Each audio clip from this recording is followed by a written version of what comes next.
നമസ്കാരം. ഇന്നലെ രാജ്യസഭയിൽ മനോഹരമായൊരു സംഭവം ഉണ്ടായി. രാഷ്ട്രപതിയുടെ പ്രസംഗത്തിന് നന്ദി പ്രമേയം അവതരിപ്പിക്കാനുള്ള തുടക്കം നിയോഗിച്ചത് കേരളത്തിൽ നിന്നും BJP നോമിനേറ്റ് ചെയ്ത രാജ്യസഭാംഗമായ സദാനന്ദൻ മാസ്റ്ററെയായിരുന്നു. നമുക്ക് സദാനന്ദൻ മാസ്റ്ററെ അറിയാം. BJPക്ക് വേണ്ടി RSSന് വേണ്ടി പ്രവർത്തിച്ച് രക്തസാക്ഷിയായി ജീവിക്കുന്ന മനുഷ്യനാണ്. 2 കാലുകളും മാർക്സിസ്റ്റ് കാപാലികർ വെട്ടിയെടുത്ത് അതിലൊരു പരിഭവവുമില്ലാതെ ജീവിച്ച് ഒടുവിൽ അതിന് പ്രതിഫലമായി BJP നേതൃത്വം അറിഞ്ഞ് അദ്ദേഹത്തെ രാജ്യസഭയിലേക്ക് നോമിനേറ്റ് ചെയ്തു. സംസ്ഥാന നേതാക്കളോ സംസ്ഥാന നേതൃത്വമോ ശുപാർശ ചെയ്തതുകൊണ്ടല്ല. RSS എന്ന പ്രസ്ഥാനത്തിന് സദാനന്ദൻ മാസ്റ്റർ പ്രസ്ഥാനത്തിന് വേണ്ടി നൽകിയ ജീവന്റെ വില അറിയാവുന്നതുകൊണ്ടാണ് സദാനന്ദൻ മാസ്റ്ററെ രാജ്യസഭയിലേക്ക് നോമിനേറ്റ് ചെയ്തത്. രാഷ്ട്രപതിയുടെ പ്രസംഗത്തിന് നന്ദി പ്രമേയം അവതരിപ്പിച്ചു തുടങ്ങാനുള്ള ഉത്തരവാദിത്തം BJP നേതൃത്വം ഏൽപ്പിച്ചത് സദാനന്ദൻ മാസ്റ്ററെയായിരുന്നു. അദ്ദേഹം പ്രസംഗിച്ചത് നിന്നുകൊണ്ടല്ല, ഇരുന്നു കൊണ്ടായിരുന്നു. സാധാരണഗതിക്ക് നമ്മൾ രാജ്യസഭയിൽ നോക്കിയാൽ ആവേശത്തോടെ കാണുന്ന പ്രസംഗമെല്ലാം എണീറ്റ് നിന്നുകൊണ്ടാണ്. സദാനന്ദൻ മാസ്റ്റർക്ക് എണീറ്റ് നിന്ന് പ്രസംഗിക്കാൻ കാലുകൾ ഇല്ലാത്തതുകൊണ്ട് ഇരിക്കാനുള്ള സ്വാതന്ത്ര്യം അനുവദിച്ചിരുന്നു. പ്രസംഗിക്കുന്നതിന് തൊട്ടു മുമ്പ് സദാനന്ദൻ മാസ്റ്റർ തന്റെ 2 വെപ്പുകാലുകളും ഇളക്കിയെടുത്ത് തൊട്ടടുത്ത് മേശപ്പുറത്ത് വെച്ചു. ആ വെപ്പുകാലുകളുടെ പശ്ചാത്തലത്തിൽ സദാനന്ദൻ മാസ്റ്റർ രാഷ്ട്രപതിക്ക് നന്ദി പറഞ്ഞു തുടങ്ങി. 2047 വികസിത ഭാരതം സ്വപ്നം കാണുന്ന മോദിയുടെ യാത്രയിലേക്കുള്ള രാഷ്ട്രപതിയുടെ പ്രസംഗത്തെ സ്തുതിച്ചുകൊണ്ടായിരുന്നു പ്രസംഗം മുമ്പോട്ട് പോയത്. പ്രസംഗത്തിനിടയ്ക്ക് സദാനന്ദൻ മാസ്റ്റർ രാജ്യത്തെ അഭിസംബോധന ചെയ്തുകൊണ്ട് ചില കാര്യങ്ങൾ പറഞ്ഞു. ഇവിടെ പ്രസംഗിച്ച പല നേതാക്കളും, പ്രത്യേകിച്ച് തൻ്റെ നാട്ടുകാരായ CPMകാർ ജനാധിപത്യത്തെക്കുറിച്ച് വാതോരാതെ പ്രസംഗിക്കുന്നത് കേട്ടു. എന്നാൽ എന്താണ് ജനാധിപത്യമെന്ന് ആരെങ്കിലും അവർക്ക് പറഞ്ഞു കൊടുക്കണം. ജനാധിപത്യത്തിൽ വിശ്വാസമില്ലാത്തതുകൊണ്ട് CPM എന്ന കാപാലികരുടെ കൂട്ടം തന്റെ ജീവൻ എടുക്കാൻ നടത്തിയ ശ്രമം പരാജയപ്പെട്ടതും തന്റെ 2 കാലുകളും 31 വർഷം മുമ്പ് അവർ വെട്ടിയെടുത്തതും വൈകാരികമായി തന്നെ സദാനന്ദൻ മാസ്റ്റർ അവതരിപ്പിച്ചു. This is my 2 legs. I was a person with strong 2 legs, but below knee nowadays I am using artificial limbs. Why? Because the democracy, every time I am hearing from this house about democracy, democracy, democracy. But those who are roaring about democracy, they committed an attack upon me 31 years ago. In Kerala, the CPM leaders, according to their advice, the workers of CPIM, 31 years ago. Let him speak. If anything is unparliamentary, I will remove it. You please, my dear, let him speak.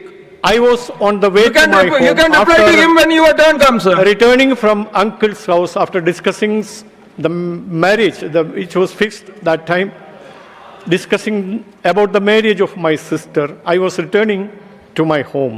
That time, in a bazaar, an organized criminals caught me. Immediately after get down from the bus, they caught me from backside and put me down on the road and cut off 2 legs. They were shouting about Inqilab Zindabad. They were shouting about democracy. You have every right to answer to it when your turn comes. Now, you are also going to speak in that.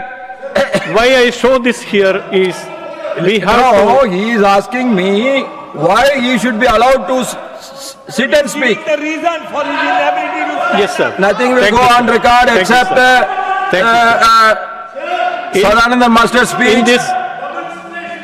In this particular situation, so Bitaji, please, you are intolerant. You are intolerant. ഇവർക്ക് എങ്ങനെയാണ് ജനാധിപത്യത്തെക്കുറിച്ച് കണ്ണീരൊടുക്കാൻ കഴിയുന്നത് എന്നതായിരുന്നു സദാനന്ദൻ മാസ്റ്ററുടെ ചോദ്യം. ജനാധിപത്യം എന്നാൽ ആളുകൾക്ക് ഇഷ്ടമുള്ളതിൽ വിശ്വസിക്കാനും അതിനുവേണ്ടി പ്രവർത്തിക്കാനുമുള്ള സ്വാതന്ത്ര്യമാണ്. എന്നാൽ താൻ RSSകാരനായി എന്നതുകൊണ്ട് മാത്രം തന്റെ പിന്നാലെ പതിയിരുന്ന് ബസ്സിൽ നിന്നിറങ്ങിയപ്പോൾ തന്റെ 2 കാലുകളും വെട്ടിമാറ്റി. തന്റെ സഹോദരിയുടെ വിവാഹത്തിന് വേണ്ടി അതിഥികളെ ക്ഷണിക്കാൻ പോയപ്പോഴായിരുന്നു ഈ ആക്രമണം. മാർക്സിസ്റ്റ് നേതാക്കളുടെ ഒത്താശയിൽ അവരുടെ നിർദ്ദേശപ്രകാരമാണ് മാർക്സിസ്റ്റ് ഗുണ്ടകൾ ഈ പണിയൊപ്പിച്ചത്. എന്നിട്ട് അവർ ജനാധിപത്യത്തെക്കുറിച്ച് എന്തിനാണ് ഇങ്ങനെ വിലപിക്കുന്നത് എന്നതായിരുന്നു സദാനന്ദൻ മാസ്റ്ററുടെ ചോദ്യം. ആ വീഡിയോയിൽ നമ്മൾ കണ്ടു, ആ പ്രസംഗം മുഴുമിപ്പിക്കാൻ അനുവദിക്കാതെ ബഹളം വയ്ക്കുന്ന കുറെ ശബ്ദങ്ങൾ. ഉപരാഷ്ട്രപതിയും രാജ്യസഭ ചെയർമാനുമായ CP രാധാകൃഷ്ണൻ മലയാളം കൂടി മനസ്സിലാകുന്ന ആളാണ്. കേരളത്തിന്റെ രാഷ്ട്രീയ ചരിത്രം കൃത്യമായി അറിയാവുന്ന ആളാണ്. അദ്ദേഹം പറഞ്ഞു, നിങ്ങൾ എന്തിനാണ് ബഹളം വയ്ക്കുന്നത്? നിങ്ങൾ മറുപടി പറയാൻ അവസരം തരാം, മിണ്ടാതിരിക്കുമെന്ന്. സദാനന്ദൻ മാസ്റ്റർ തടസ്സപ്പെടുത്തിക്കൊണ്ട് ബഹളം വെച്ചവരിൽ മുഖ്യൻ രാജ്യസഭാംഗമായ ജോൺ ബ്രിട്ടാസ് ആയിരുന്നു. നമുക്ക് ജോൺ ബ്രിട്ടാസിനെ അറിയാം. വിയർപ്പൊഴുക്കാതെ, ജയിലിൽ കിടക്കാതെ, അടികൊള്ളാതെ എങ്ങനെ മാർക്സിസ്റ്റ് പാർട്ടിയിലൂടെ ഉന്നത പദവിയിൽ എത്താൻ കഴിയും എന്ന് തെളിയിച്ച ഏക വ്യക്തിയാണ് ജോൺ ബ്രിട്ടാസ്. മിടുക്കനാണ്, പ്രഗത്ഭനായ പ്രഭാഷകനാണ്, ആരിലും മതിപ്പുണ്ടാക്കുന്ന സുമുഖനും സുന്ദരനുമായ നേതാവാണ്. ബ്രിട്ടാസ് ദേശാഭിമാനിയുടെ ലേഖകനായി തുടങ്ങി, പിന്നീട് ഏഷ്യാനെറ്റിൽ പോയി ദൃശ്യമാധ്യമ പ്രവർത്തനം പഠിച്ചു. കൈരളി ചാനലിന്റെ MD ആയി മുമ്പോട്ട് പോകുന്നു. ആ പദവിയിൽ തുടരുമ്പോൾ തന്നെ CPM-ന്റെ സംസ്ഥാന കമ്മിറ്റിയിലും കേന്ദ്ര കമ്മിറ്റിയിലും എത്തപ്പെട്ടു എന്ന് മാത്രമല്ല, വളരെ അപൂർവം ചിലർക്ക് മാത്രം ലഭിക്കുന്ന ഭാഗ്യമായ രാജ്യസഭാംഗത്വവും ലഭിച്ചു.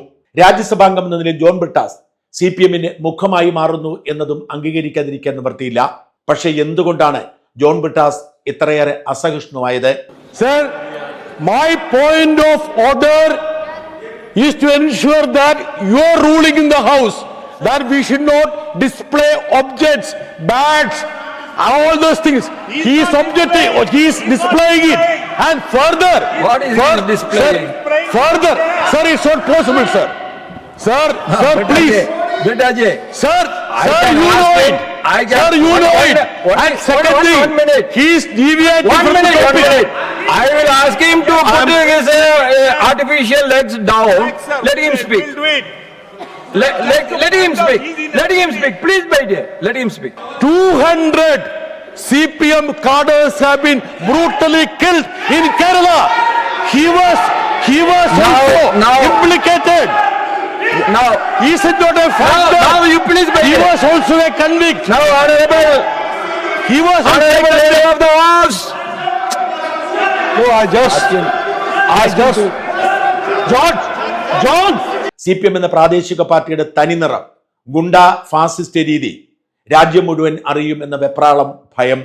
വാസ്തവത്തിൽ സദാനന്ദൻ മാസ്റ്ററെ രാജ്യസഭയിലേക്ക് തെരഞ്ഞെടുത്തത് പോലും ഈ ലക്ഷ്യത്തോടെയാണ് എന്ന് പറയാതിരിക്കാൻ നിവൃത്തിയില്ല. അല്ലെങ്കിൽ നാടകീയമായി ഒരിക്കലും രാഷ്ട്രപതിയുടെ പ്രസംഗത്തിന് നന്ദി പ്രമേയം അവതരിപ്പിക്കാൻ സദാനന്ദൻ മാസ്റ്ററെ തെരഞ്ഞെടുക്കുമായിരുന്നില്ല. ജോൺ ബ്രിട്ടാസ് എതിർക്കുമെന്ന് അറിഞ്ഞുകൊണ്ട് തന്നെയാണ് സദാനന്ദൻ മാസ്റ്റർ പ്രസംഗിക്കാൻ എണീറ്റത്. അതിൽ ഭയപ്പെടുകയോ ടെമ്പർ നഷ്ടപ്പെടുകയോ ചെയ്യാതെ സൗമ്യതയോടെ, പുഞ്ചിരിയോടെ, മനോഹരമായി ഇംഗ്ലീഷിൽ സദാനന്ദൻ മാസ്റ്റർ അത് തുടർന്നു. തനിക്ക് പറയാനുള്ളത് ലോകം കേട്ടു, രാജ്യം കേട്ടു. CPM-ന്റെ അസഹിഷ്ണുത, സത്യമറിയുമ്പോഴുള്ള വെപ്രാളം, അത് ജോൺ ബ്രിട്ടാസിലൂടെയും ജനം അറിഞ്ഞു. CPM-ന് അടുത്ത കാലത്തുണ്ടായ ഏറ്റവും വലിയ തിരിച്ചടിയായി ഇതിനൊരുപക്ഷെ വ്യാഖ്യാനിക്കേണ്ടി വരും.